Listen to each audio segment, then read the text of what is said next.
Hey guys, Attack on Titan. Hey guys, Cal the Death Knight of Anime here, bringing you my review for Attack on Titan Season 3, Episode 8. So, this week was a filler episode, and I'm not gonna lie, the preview really tricked the fuck out of me, because what had happened is for those who have seen the preview, they basically teased this episode as if a good chunk of the episode, even though it was filler, as if a good chunk of the episode was going to be focused on them basically strategizing to kill Rod as they basically snuck and walked around Orvid. Like that's kind of like the Orvid district. Like that was kind of originally my thought process as to what this episode was going to be. I thought it was just going to be them kind of like just them escaping the chapel, and from there just kind of making it to Orvid, and them just kind of walking around, which yeah, when I was that was my greatest fear, and in a way, I guess you could say something similarly happened to it,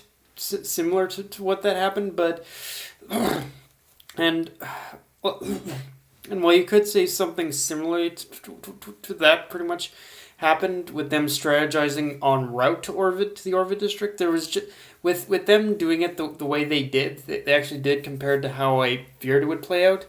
I feel that there were just as many amazing moments that happened before it, and even the parts I feared would be the slowest actually had a lot of meat to them as well. And even if you could, I mean, you could argue that majority of the second half was just kind of recapping the events of what happened underground to the scouts, and the part I fear would take place fear would take up the bulk of the episode really only happened in the end. But yeah, it was so yeah. As a whole, I gotta say that this episode, it really kind of I was just going way too much off the preview, and but yeah, but for what I got in this episode, I'd be lying if I said I wasn't pleasantly surprised, because like at least like the first like at least 12 or 14 minutes of this episode was just pure amazingness, and while it did slow down in the last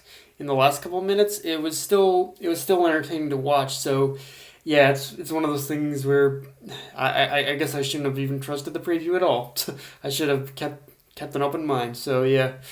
Um, in fact, throughout pretty much everything that happened in the second half of this episode, despite how slow you could argue it was, it was in that second half that only now am I kind of realizing the really ironic part of this plan to make Historia Queen of the Walls.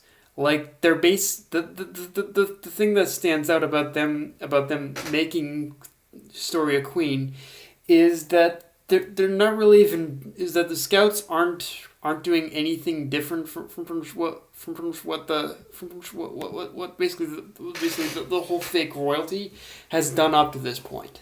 The scouts are pretty much they're basically they're doing the exact same thing that the scouts are doing the exact same thing that the fake royalty did in order to maintain power. Only in this case, what the scouts are doing is kind of more is using that same strategy in order to kind of in order to have someone who won't be like I guess corrupt or stupid, although who won't be corrupt or greedy or anything like that. Although it's at the same time it's really like it's still so ironic because they're pulling the exact same shit that they did, and like what they're basically doing is what the scouts are basically doing is they're in order to make Historia Queen of the Walls is they're lying to the people and fabricating the truth. But in this case, in this case the only really thing that justifies it is basically so that that pretty much the scouts can win. I mean, it's really weird to say, but in this whole uprising arc, there you could say that there really hasn't really been like any good side, or I mean, good side or bad side. I mean, yeah, yes, you could argue that the fake royalty was definitely corrupt, and Rod himself is definitely not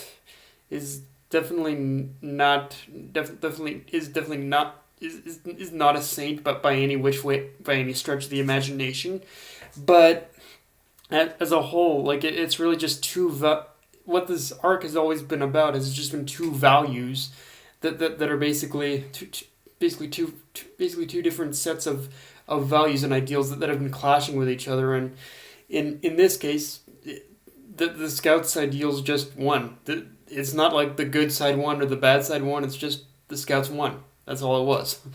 Or the scouts are going to win for sure, because we still got a little bit of stuff to wrap up in this episode, but yeah, in this arc, but yeah.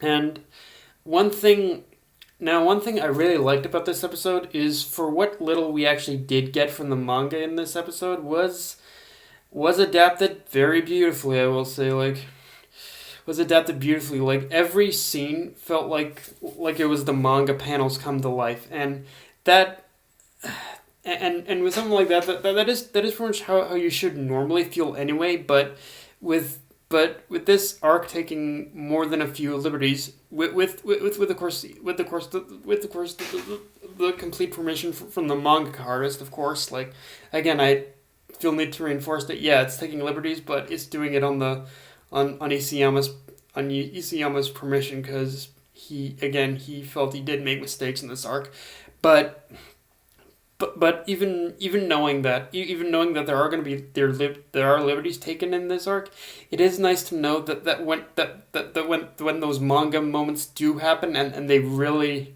it's nice to know that the animators, like, pretty much make those moments count. And there were a lot of moments that just that really just popped on the screen for me.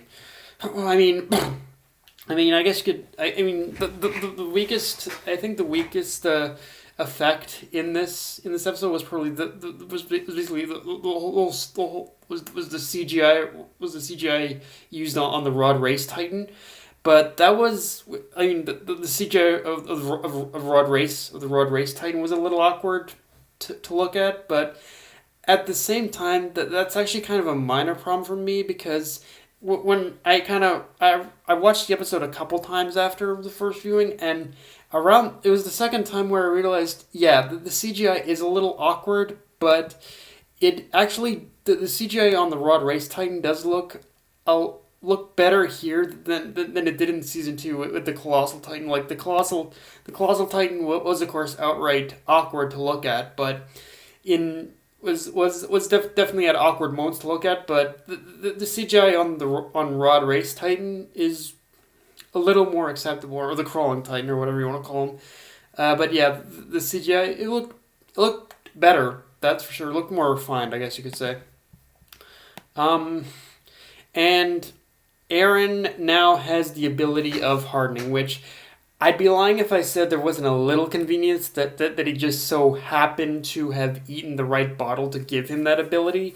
But at the same time, it does fill in the gap of why he couldn't do it before, and he didn't have the ability to do it, but now he does.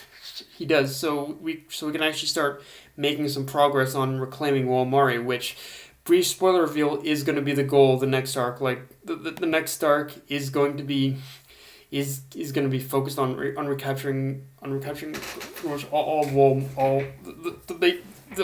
the entirety of Walmari, or the Shiganshina district, pretty much. But yeah, and so yeah, a little convenience there, but it's the good kind of convenience, I think, overall.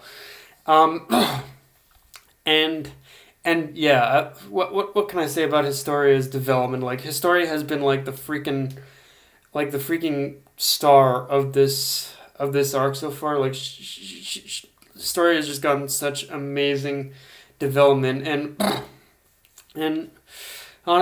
the thing about her development is that she's, like, again, going off what I said last episode, it's like, yeah, she pretty much has the whole. She pretty much has the idea that, okay, I have to do this, but I'm going to do. Even when she says that she's being forced to do something, she says, okay, I'm gonna do this, but I'm gonna do this on my own terms. I'm not gonna do it for pretty much anyone else, unless I'm doing it for the reasons that I want to do it. So yeah, I do like the development Historia has gotten so far. I do like the development that the story has gotten overall in this arc, and but and there might be more to come too. Um, but yeah, guys, that's my review. If you enjoyed the video, like, comment, subscribe, follow me on Twitter, AnyList, Crunchyroll, or even Facebook. Death and Night Vune, signing off. Later, guys.